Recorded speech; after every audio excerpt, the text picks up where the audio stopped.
আমার সাথে বেশি ঝগড়া করলে তোমাকে কিন্তু অফিস থেকে বের করে দেব। অফিসের বস হয়েছে বলে যা ইচ্ছা তাই করবা, সেটা হতে দেব না।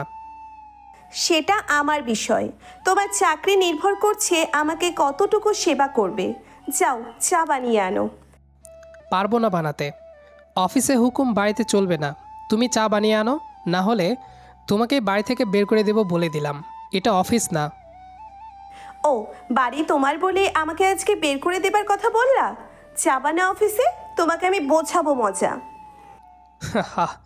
বাড়ি আমার, অফিস তোমার। অফিসে গেলে তুমি মনে হয় খুব আদর করো। জিনিয়া আর কিছু বলল না। আমি সোজা রান্নাঘরে গেলাম। এই মেয়েটা একে তো ছিল আমার এক্স গার্লফ্রেন্ড, তার ওপর সে এখন আমার বউ। তার আগে সে আমার অফিসের বসও। উফ, জীবনটা আমার তেজপাতা বানিয়ে ফেলেছে। আমি কি যে করি এখন। বাড়িতেও অর্ডারের ওপরে থাকতে হয়। চা বানাতে চলে এসেছি, না হলে অফিসে সবার সামনে ডেকে কি না কি বলে ভয় হয়। চা বানাচ্ছি, এমন সময় জিনিয়া এসে হাজির। আমাকে বলে, সরো, আমি চা বানাচ্ছি। হঠাৎ কি হলো? কিছু হয়নি, চাও এখন। আজকে আমাদের প্রথম বিবাহবার্ষিকী। আজকে আমরা দুজন বের হব। কথাটা শুনে বুকটা কেমন কেঁপে উঠল। এই দিনেই সবার সামনে আমি গিয়ে বলেছিলাম, আমাকে বিয়ে করবি, ভালোবাসা দিবি কিনা বল। কথাটা শুনে জিনিয়া অবাক হয়েছিল। আচ্ছা চলেন, জিনিয়া চা বানাক, এই ফাঁকে আপনাদের পুরো ঘটনাটা বলি। ফ্ল্যাশব্যাক। অফিসে এসে নিজের ডেস্কের চেয়ারে বসে হেলান দিয়ে চোখ বন্ধ করেছিলাম। বাসা থেকে হেঁটে গলির মুখে এসে রিক্সা নিতে হয়, এই একটা ঝামেলা। আমরা যে বিল্ডিংয়ে থাকি এর আশেপাশে কোনো রিক্সা পাওয়া যায় না। একদম গলির মুখে এসে রিক্সা নিতে হয়। অসহ্য একদম। যদিও কপাল ভালো, এই বাসাটা পেয়েছি। অফিসে আসার পর প্রথমে ঠিক 5 মিনিটের মতো চোখ বন্ধ করে থাকি। তারপর ডেস্কটা মুছে আমার যা যা কাজ করার তা শুরু করে দিই। যদিও রহিম চাচা আমার ডেস্ক মুছে দেয় অন্যদের মতো, তবে আমার কাজ আমি করতে স্বাচ্ছন্দ্যবোধ করি বলে রহিম চাচাকে একদিন বলে দিয়েছি, আমার ডেস্কে তুমি হাত দিবে না আর। রহিম চাচা আমার দিকে একটু অবাক হয়ে তাকিয়েছিল। কি বলবে হয়তো ভেবে পাচ্ছিল না। উনি হয়তো ভেবেছিল আমি একটু বকা দিয়েছি। অবশ্য বকা দেওয়ার মতো একটু জোরেই বলেছিলাম। ওনার চেহারা দেখে একটু হেসে বললাম, আমি তোমার ছেলের বয়সী কিনা বলো বলছি। উনি মাথা নেড়ে হাসসূচক ইশারা দিল। আমি বললাম, আমি তোমার ছেলের বয়সী, মানে তোমার ছেলের মতো, তাই নয় কি? তাহলে একজন বাবা হয়ে ছেলের ডেস্ক মোছা, এটা কি ঠিক দেখায় বলো? উনি কি বলবে বুঝতে পারছিল না। আমার কথাটা শুনে চোখে মুখে একটা ভালো লাগার আভা দেখতে পাচ্ছিলাম। আমি আবার বললাম, এই নিলয়ের ডেস্ক মোছা লাগবে না, তবে হ্যাঁ, যখন চা খাওয়ার খুব ইচ্ছে করবে তখন তোমার এই নিলয় ছেলেকে 1 কাপ চা খাওয়ালে হবে। কি পারবে না? আমি ওনার চোখে পানি জমতে দেখেছি। এই পৃথিবীর মানুষগুলা যেন কেমন, সামান্য কিছুতেই চোখ থেকে পানি বের করে দেয়। এই জিনিসটা আমার একদম ভালো লাগে না। সামান্য কিছুতেই ইমোশনাল হওয়া কি এটা ঠিক? আমি একটু স্বাভাবিক হয়ে বললাম, চোখের পানি দেখাতে হবে না। তুমি যে তোমার এই নিলয় ছেলেটাকে ভালোবাসো আমি জানি। মাঝে মাঝে আমি নিজেও চা বানিয়ে খাওয়াবো, ঠিক আছে? রহিম চাচা বলল, আমার চাকরি জীবনে তোমার মতো ছেলে দেখিনি বাবা। ছেলের স্থানে যখন বসেছ, এই ছেলের কথা না শুনে কি থাকা যায়? এইটা বলেই রহিম চাচা আমার সামনে থেকে চলে গিয়েছিল। আমার কথাগুলো অন্যান্য কলিগদের মাঝে কয়েকজন শুনেছিল। এইটা সবচেয়ে ভালো লাগে। আমার দেখা দেখি আস্তে আস্তে অন্যরা নিজের ডেস্ক নিজেরা মোছে। যদিও পিয়ন ছিল অনেকজন। আর আজকে সকালে অফিসে এসে চেয়ারে হেলান দিয়ে যেইমাত্র বসলাম, অমনি রাতুল এসে আমার ডেস্কের উপরে হাতে বাড়ি দিয়ে আওয়াজ করলো। আমি চোখ খুলে ওর দিকে তাকিয়ে বললাম, হয়েছেটা কি? কি হয়নি সেটা বল। জিনিয়া কই জানিস? কই আবার, নিজের ডেস্কে বা এখনও অফিসে আসেনি। তুই কিছুই জানিস না? রাতুলের এমনভাবে কথা শুনে আমি একটু ভড়কে গেলাম। ওর কথার ধরন আমার কাছে একদম ঠিকঠাক লাগছে না, মনে হচ্ছিল কিছু একটা হয়েছে। আমি চেয়ারটা নেড়েচেড়ে ঠিক করে বসে বললাম, কি হয়েছে বলতো? জিনিয়া কুমিল্লা গিয়েছে বিয়ে করতে। গতকাল রাতেই নাকি গিয়েছে। কি? আমি কথাটা শুনেই চেয়ার থেকে উঠে দাঁড়ালাম। রাতুল আবার বলতে লাগলো, কিছুক্ষণ আগেই ফেসবুকে লগ ইন করতে গিয়ে দেখি ও স্ট্যাটাস দিয়েছে, বউ সাজতে কতক্ষণ লাগে ফ্রেন্ডস, বিয়ের রাতটা কেমন হয়, কেউ কি বলবেন যারা বিয়ে করেছেন? ঠিক এরকমভাবেই লিখেছে। আমি চুপ করে রইলাম। কি বলবো ঠিক বুঝতে পারছি না। একটু স্বাভাবিক হয়ে বললাম, তুই কি আমার সাথে ফান করছিস? এটা কি ফান করার বিষয় বল? আমি ফান করতে যাব কি কারণে? তুই না হয় ওর স্ট্যাটাস দেখ। আমি ফেসবুকে ঢুকে দেখি আসলে সত্য। তারপর একটা দীর্ঘ শ্বাস ছেড়ে বললাম, করুক বিয়ে, আমার কি? সে তো আমার গার্লফ্রেন্ড না, সে আমার এক্স। দেখ নিলয়, ইগো দেখাবি না, এখনো সময় আছে। আমি রাতুলকে একটা ঝাড়ি দিলাম আমার সামনে থেকে যাওয়ার জন্য। রাতুল আমার দিকে একটু কেমন করে তাকিয়ে তারপর ওর ডেস্কে চলে যায়। আমি চুপ করে বসে রইলাম। আমার মাথা একদম কাজ করছে না। এর কয়েক মিনিট পর আবার রাতুল এসে বলল, মাত্র 9:10 বাজে, এখন রওনা দিলেই 4 ঘন্টায় পৌঁছে যাব। ভেবে দেখ, বিয়ে কিন্তু রাতে। তুই যাবি আমার সামনে থেকে? হোর, ধমকাবি না, পরে তো ন্যাকামির মতো ইমোশনাল কাজ করবি। আর বলবো না, পরে আমাকে কিছু বলতে পারবি না। ও আবার ওর ডেস্কে চলে যায়। একটু ভেবে 10 মিনিট পর আমি ওর ডেস্কে গিয়ে বললাম, আমার সাথে যাবি? আল্লাহ রহম করেছে তাহলে। আমি না গেলে কি কিছু হতো? এর কয়েক মিনিট পরেই অফিস থেকে ছুটি নিয়ে কুমিল্লার দিকে রওনা দিই। অবশ্য আমার আর জিনিয়ার ব্যাপারটা অফিসের সবাই জানে। এই অফিসে 4 মাস হয়েছে এসেছি। এই 4 মাসে সবাই আমাকে আপন করেই নিয়েছিল। ম্যানেজার পদে তখন আফজাল ভাই ছিল, ওনার সাথে বেশ খাতির ছিল আমার। কুমিল্লাতে পৌঁছাতে পৌঁছাতে বিকাল 5টা বেজে যায়। তারপর ওখান থেকে ডিরেক্ট জিনিয়াদের গ্রামে পৌঁছাতে পৌঁছাতে 6টা। গিয়ে দেখি বিয়ে অলরেডি শুরু হয়ে গেছে।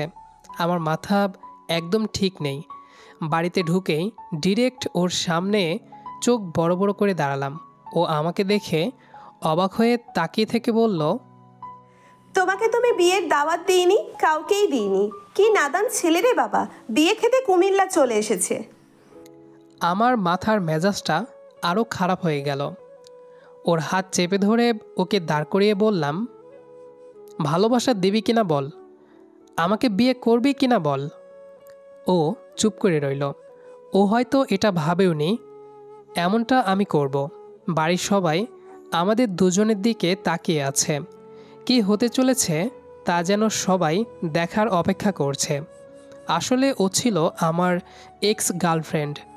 আমরা খুব ক্লোজ ছিলাম। আমি যেমন ওর সাথে সব কিছু শেয়ার করতাম, ঠিক তেমনই ও আমার সাথে সব কিছু শেয়ার করত। আমি ওকে প্রচণ্ড ভালোবাসতাম।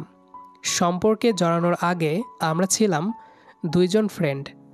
আমি তাকে ভালোবাসতাম শুরুতে, তবে সে শুরুতে আমাকে বন্ধু ছাড়া কিছুই ভাবেনি।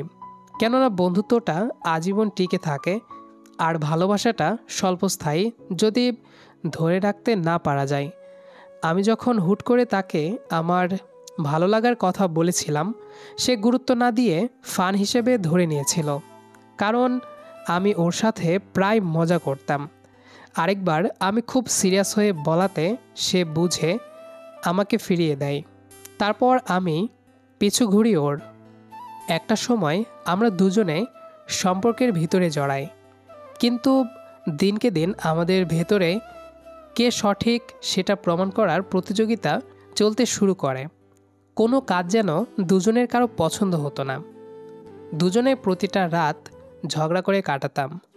দুজনের ভিতরে গড়ে ওঠে বিরাট অভিমান, জিদের শহর, কেউ কারো থেকে যেন কম নয়। সব কিছু অসহ্য হয়ে গিয়েছিল, দুজনে যেন পেরে উঠছিলাম না। তবুও আমার ভিতরে জিনিয়ার প্রতি ভালোবাসা ছিল অনেক, কিন্তু ভালো থাকার পরিমাণটা কমে যায়। কি করব বুঝতে পারি না। একদিন জিনিয়া আমাকে ডাকে।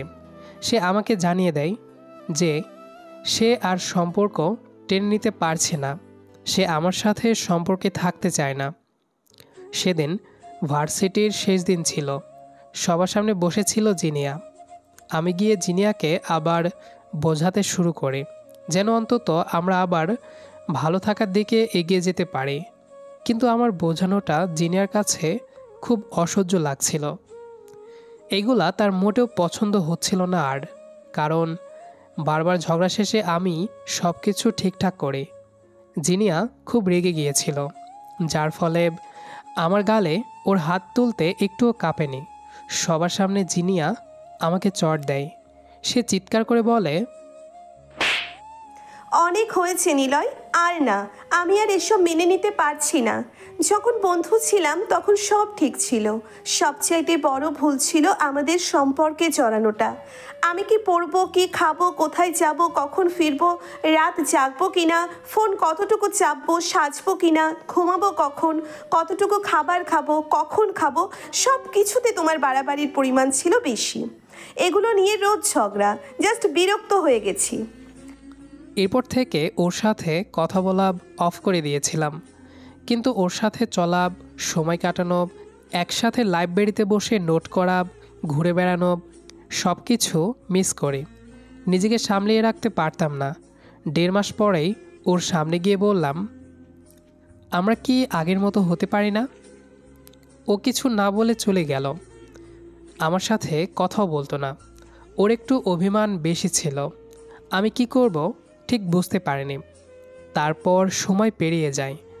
আমি ঢাকাতে চলে যাই আর সে কুমিল্লাতে থেকে যায়। কিন্তু আমার মনে একটা অপরাধবোধ কাজ করত। ভালোই তো বাসতে চেয়েছিলাম। আচ্ছা, ভালোবাসে কেন একজন মানুষকে? 1 বছর পর একটা অফিসে চাকরিতে জয়েন করি। জয়েনের 4 মাস পরেই অফিসে আসে নতুন ম্যানেজার জিনিয়া আহমেদ। তাকে দেখে আমার বুকের ভেতরটা কাঁপে। তবে আর আগের মতো নিজেকে ওর সামনে দুর্বল করিনি। নতুন ম্যানেজার মানে নানান নির্দেশ, নানান বদল। কিন্তু আমি জানতাম জিনিয়ার নির্দেশগুলো শুধু অফিসের জন্য নয়, সেখানে কিছু ব্যক্তিগত রাগও মিশে আছে। প্রতিটা কাজেই ও আমাকে খুঁটিয়ে খুঁটিয়ে দেখে। মিটিংয়ে আমার আইডিয়াকে কাট করে, রিপোর্টে ভুল খোঁজে। আমি চুপ থাকি। সবাই ভাবে নতুন বসকে সম্মান দিচ্ছি, কিন্তু আসলে আমি ভেতরে যুদ্ধ করছি নিজের সঙ্গে, ওর সঙ্গে আর আমাদের অতীতের সঙ্গে। একদিন লাঞ্চ ব্রেকে ক্যান্টিনে বসেছিলাম। ও হঠাৎ পাশের চেয়ারে এসে বসলো। একটুও ভনিতা না করে বলল, তুমি এখনো নিজের মতো কাজ করো, কাউকে পাত্তা না দিয়ে। তুমি এখনও নিজের মতো মানুষকে জাজ করো, মন বোঝার আগে মুখ দেখে।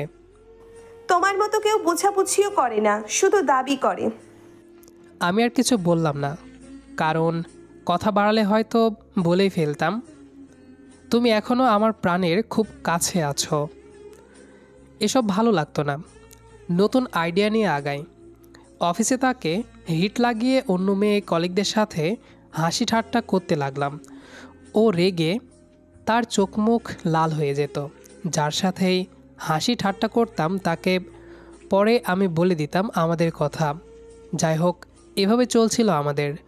একটা মেয়ে কলিগকে জিনিয়ার সামনেই বলেছিলাম, তুমি বেশ সুন্দর, তোমাকে বউ হিসেবে পেলে দারুণ লাগবে, আমরা কি বিয়ে করতে পারি? মেয়েটা হেসে আমার প্রস্তাবে হ্যাঁ বলে। এটা ছিল জিনিয়ার প্রতি আমার প্রতিশোধ। এরপর একদিন অফিসে আসেনি। আজ আসতেই সব কিছু রাতুল থেকে জানতে পারি। বর্তমান জিনিয়া আমার দিকে একটু চুপ করে তাকিয়ে আছে। একজন বয়স্ক লোক এসে বলল, কি হচ্ছে এসব? আমি ওনার দিকে তাকিয়ে থেকে বললাম, বউ উঠাই নিয়ে যেতে আসছি। সিনেমায় দেখেন না, প্রেমিক বিয়ের আসরে বউকে সবার সামনে থেকে উঠাই নিয়ে যায়। জিনিয়া আমার হাত ছাড়িয়ে বলল, এখনো কি আমার থাপ্পড় লাগানো উচিত তোমাকে? ওই চুপ, মনের খেতারে পুরো আমি। এই যে মিস, আমাকে তোমার ভালোবাসা দিতে হবে, বুঝছো? এটা বলেই ওর হাতটা ধরলাম। ঠিক তখনই বর্ষাজা একটা ছেলে আমার সামনে এসে দাঁড়ায়, আমার দিকে তাকিয়ে বলে, ধন্যবাদ ভাইয়া, আমি একজনকে ভালোবাসি। সে মনে হয় এতক্ষণে সুসাইড অ্যাটেম্প্ট নিতে গেছে। আপনার জন্য আমি জিনিয়াকে বিয়ে করা থেকে বাঁচছি। আমি একটু হাসলাম। রাতুল আমার পাশে দাঁড়িয়ে আছে। জিনিয়ার বাবা আমার সামনে আসতেই জিনিয়ার মা আস্তে করে বলল, বাধা দিও না, তোমার মেয়েটাও এই ছেলেটাকে পছন্দ করে, ওর এই বিয়েতে মত নেই, তোমার বাড়াবাড়িতে বিয়ে করতে আসছে। আমি দুজনকে সালাম করলাম। গাধীটা দাঁড়িয়ে আছে, চোখ রাঙাতেই আস্তে করে সালাম করলো। আমি আবার হাতটা ধরলাম। যাক, বউ নিয়ে আর পালাতে হবে না। আমার শ্বশুর শাশুড়ি আমাদের মেনে নিয়েছে। ভাগ্য ভালো বলে নতুন বরের জীবনে কেউ একজন ছিল। বর চলে গেল নিজের প্রেমিকার উদ্দেশ্যে। আর ঠিক সেই আসরেই সকলের সম্মতিতে বিয়ে হয়ে গেল আমার আর জিনিয়ার। বিয়ে হওয়ার আগে সকলের চোখ এড়িয়ে জিনিয়া বলেছিল, ভালোবাসা নিবা? আমি একটু হাসলাম। আমার কেন যেন মনে হচ্ছে ও আর আমি একটা বৃত্তে আবদ্ধ।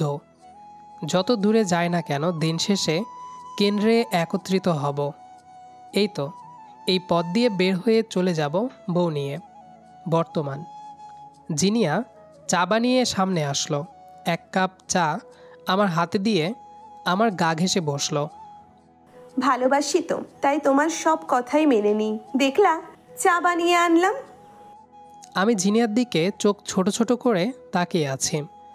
বউটা আমার মাঝে মাঝেই এমন আহ্লাদি করে কথা বলে, কিন্তু আসলে যে সে কি চিজ তা কেবল আমিই নয়, অফিসের সকলেই জানে।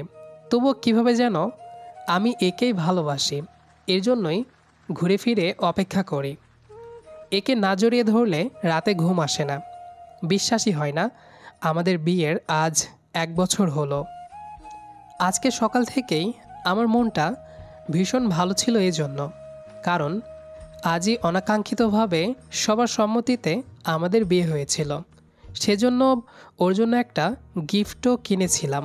কিন্তু বউ আমার যে ধানি লঙ্কা, তাতে আবার আমাদের ঝগড়া হয়ে যায়। আর তাতে আমি গিফটের কথাই বেমালুম ভুলে যাই। এখন আবার এসে আহ্লাদ করছে। ও আহ্লাদি করলে আমার মন নরম হয়ে যায়। রেগে থাকতে পারি না ওর ওপর। ও আমার গা ঘেঁষে বসেছে। আমিও হাত দিয়ে আরও জড়িয়ে নিলাম জিনিয়াকে আমার সাথে। কিছুটা সময় দুজনে গল্প করে কাটিয়ে দিলাম। তারপর ওকে সরিয়ে ওর জন্য আনা গিফটটা আনলাম রুম থেকে। রোমান্টিক স্টাইলে ওর সামনে হাঁটু গেড়ে বসে নতুন প্রেমিকের মন ওর হাতে তুলে দিলাম আমার ভালোবাসার উপহারটি। ওরে আমার বাবুটা, তোমার মনে ছিল আজকের দিনের কথা? তোমার মতো নাকি যে ভুলে যাব? আহা, আমার বাবুটা, আসো আসো, চুম্মা দিই। এভাবেই কিছুটা সময় কাটলো আমাদের খুনসুটিতে। তারপর জিনিয়া রাতের খাবার তৈরি করতে গেল।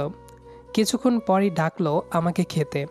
গিয়ে দেখি ইলাহি কাণ্ড, সারা টেবিল জুড়ে রয়েছে আমার পছন্দের সব আইটেম। আমি জিনিয়াকে টেনে আমার সাথে বসিয়ে ওকে খাইয়ে দিতে লাগলাম। এভাবেই ভালোবাসা, ঝগড়া আর খুনসুটিতে কাটছে আমার অফিসের বসের সাথে সংসার। গল্পটি এই পর্যন্তই। আমাদের আজকের গল্পটি আপনাদের কাছে কেমন লেগেছে সেটা অবশ্যই কমেন্ট করে জানাবেন। দেখা হবে আবারও নতুন কোনো গল্প নিয়ে। সে পর্যন্ত আমাদের সাথেই থাকবেন। আর হ্যাঁ, যারা পুরো গল্পটি শেষ পর্যন্ত শুনেছেন তাদেরকে স্পেশালি আমার তরফ থেকে আবারও অসংখ্য ধন্যবাদ।